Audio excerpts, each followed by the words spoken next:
From the outside, the Sandersons looked like the ideal suburban family. A pristine white house in Charleston, South Carolina, a well-kept garden, a golden retriever named Buddy, and at the center of it all, Clara Sanderson, 46, devoted wife, mother of two, and pillar of the community. Her husband Greg worked in finance. Long hours, big paychecks. He provided everything, except the one thing Clara had come to miss: connection. Their two kids, Lily and Mason, were teenagers now, too busy with sports, school, and social media to notice that their mother had grown quieter, lonelier. At the weekly neighborhood gatherings, Clara smiled. She brought her famous lemon bars. She asked about people's children. She hosted brunches. But no one saw what was truly behind her eyes, because behind the smile was a woman aching to be seen. And that ache would soon find a dangerous remedy. It started with glances, the kind you don't mean to linger, but do. It was Ryan Matthews, the 18-year-old son of their next-door neighbors, tall, athletic, recently back from his first semester of college. Charming in that effortless, confident way, and far too young to be the object of Clara's attention. But something about him pulled her in.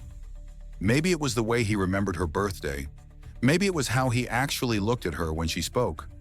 Something Greg hadn't done in years. At first, she told herself it was nothing. A passing attraction, a fantasy she'd never act on. But fantasies have a way of becoming real when reality gets too lonely.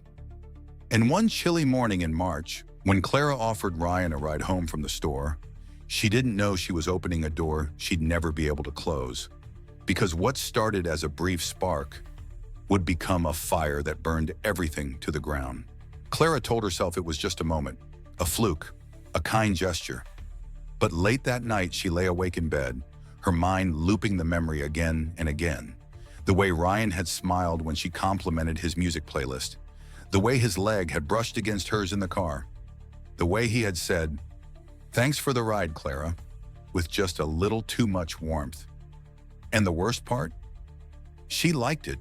She liked being noticed, desired. For the first time in years, she felt alive.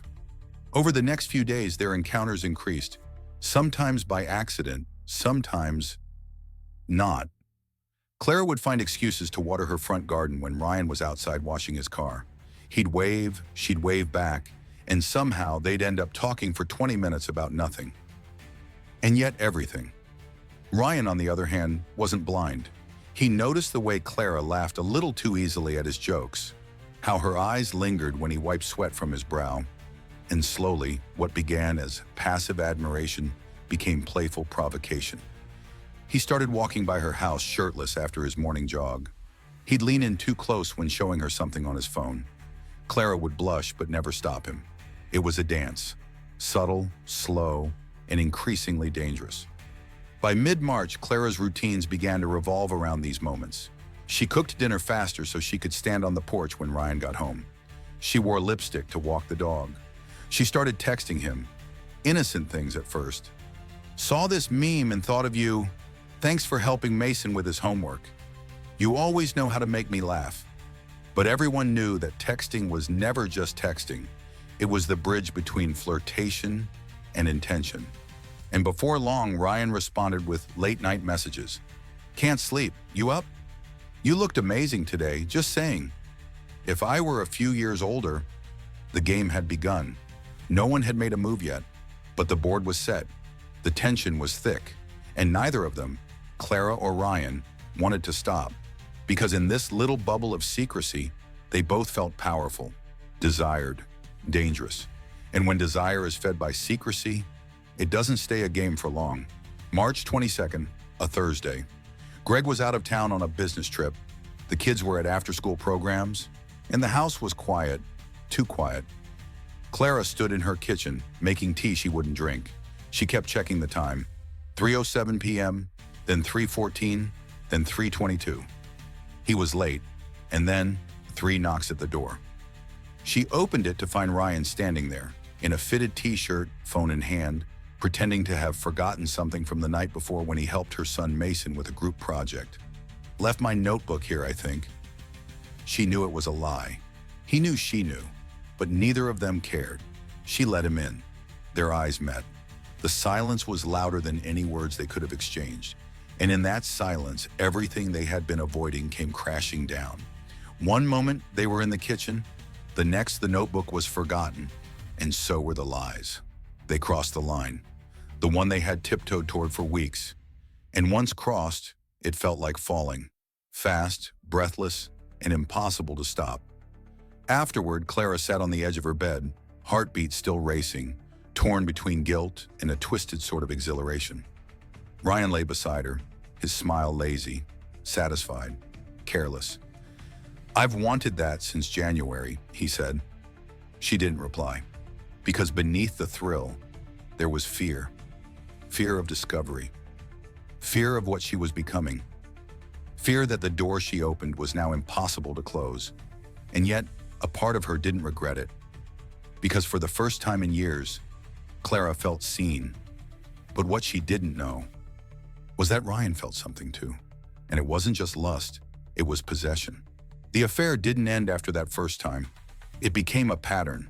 When Greg was gone, when the kids were at school, when Clara could slip away unnoticed, Ryan would show up. And each time the passion was hotter, the risk greater, the consequences nearer. At first, Clara managed it. She compartmentalized. She played the loving mother, the dutiful wife, the perfect neighbor.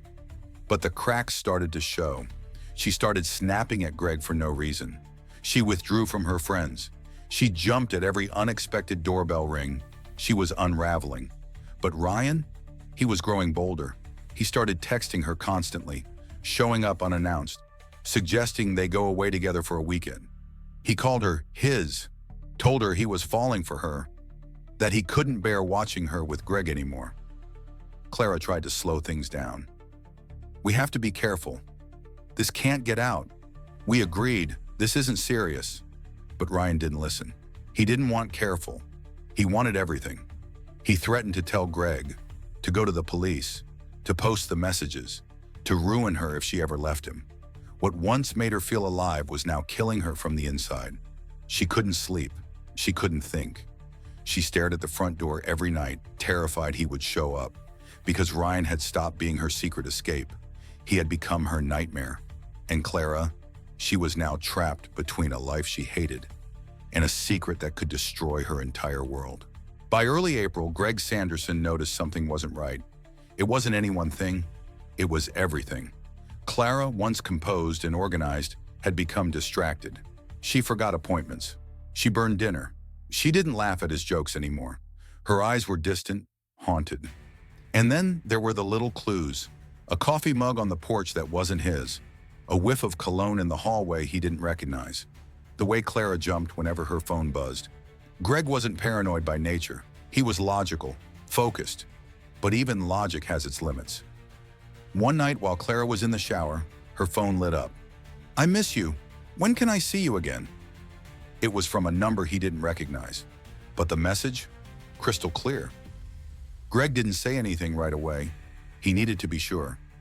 The next day he left for work as usual, but returned mid-morning and parked a block away. He waited, watching their house from a distance. At 10:37 a.m., a figure appeared. Young, athletic, familiar. Ryan Matthews, walking casually across the yard and entering the back door, like he belonged there. Greg felt the blood drain from his face. He didn't need a confrontation. Not yet. Instead, he waited, took photos, noted times. And when Ryan left an hour later, sweaty, smiling, and satisfied, Greg knew. The betrayal wasn't just real, it was next door. That night, Clara sensed something had changed. Greg was quieter, colder. His gaze lingered longer. His questions were more pointed, but she denied it all. "You're imagining things," she said. "I'd never." And in that moment, Greg realized she wasn't just lying. She was protecting him, not Greg, Ryan, and that was unforgivable. Clara tried to end it. She met Ryan at a quiet cafe on April 10th, choosing a public place to avoid drama. Her voice trembled, but her words were firm. "This can't continue. I love my family. It was a mistake." Ryan laughed. "A mistake? I made you feel alive. You said you loved me." Clara looked away. I was confused. But Ryan wasn't confused. He was furious. That night, he sent over a dozen texts. You're mine. You think you can just leave me? If I can't have you, no one will. Clara blocked him, deleted the messages, but the fear remained. She started locking the doors, checking windows, looking over her shoulder when she went out. She told herself he would get over it, that he was just emotional, immature. But Ryan wasn't letting go. On April 13th, Clara found a photo taped to her windshield. It was her at the park with her kids.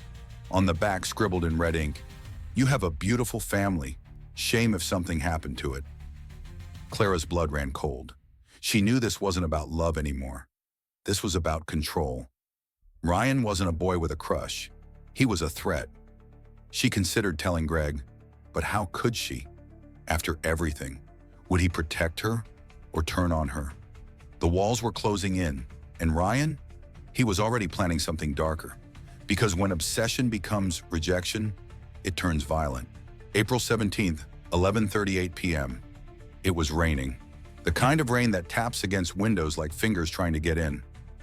Greg sat in the living room staring at the TV, though he wasn't watching. Clara was upstairs with the kids, pretending to sleep. Then a sound, a snap outside, like a twig. Then another. Greg stood up slowly, reached for the baseball bat he kept near the door, moved toward the window, and there, through the glass, he saw it. A figure, standing in the garden, soaked, still. Ryan. Greg's heart thundered in his chest. He opened the front door slowly, stepping into the rain. "You need to leave," Greg called out, but Ryan didn't move. He just smiled. "You don't deserve her," he said. "She wants me." Greg stepped forward, bat raised. "This ends tonight." Ryan lunged. The two collided in the dark, slipping in the mud, fists flying, the bat clattering to the ground. But Greg wasn't fighting for pride. He was fighting for survival. And in that moment, when Ryan reached into his coat, something shiny in hand, Greg didn't think. He grabbed the bat, swung, once, twice, then silence. Ryan collapsed in the wet grass, motionless, face to the sky, rain washing away the blood. Greg dropped the bat and staggered back. Inside, Clara screamed. The kids cried. The police were called, but it was too late. A secret had become a scandal. An obsession had become death. The ambulance arrived 7 minutes after the 911 call, but Ryan Matthews was already gone. He lay cold on the grass, eyes wide open, rain still falling on his lifeless face. A knife was later found in his jacket, unopened but undeniable. The cause of death, blunt force trauma to the head. Greg Sanderson stood on the porch, drenched in blood and rain, the baseball bat still at his feet.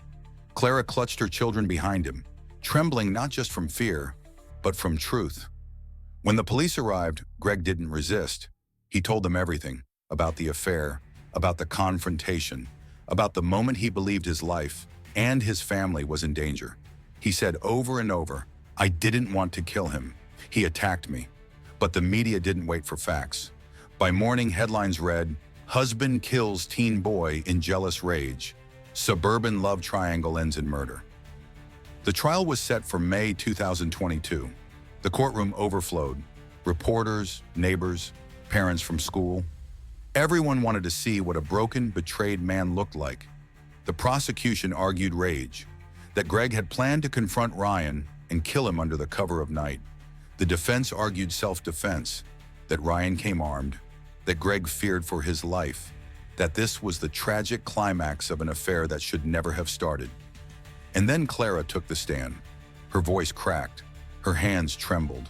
She admitted to everything, the affair, the manipulation, the threats, the photo on the windshield, the fear that had paralyzed her. "I never thought it would go this far," she said. "But when I tried to stop it, he changed." The room was silent. For the first time, people didn't just see a crime. They saw the slow decay of a woman's mind and the consequences of choices made in loneliness, not malice. On June 2nd, the jury returned. Greg Sanderson was found guilty of involuntary manslaughter, not murder. He was sentenced to 3 years in prison with eligibility for early release. Clara was not charged criminally, but the sentence she would carry wasn't in years. It was in shame, in guilt, in the way her children looked at her, and in the truth that her silence had helped lead a boy to his grave. After the sentencing, Clara left the courthouse through the back exit. She avoided the cameras, the questions, the whispered slurs from people she once called friends. The Sanderson name was now infamous in their quiet neighborhood. Lily and Mason, her children, bore the brunt of it. At school, they were whispered about, bullied, treated like walking scandal. Their mother, a cheater, their father, a killer, and Ryan, a martyr in the court of public opinion. The boy next door, cut down in his youth, but few knew the full truth.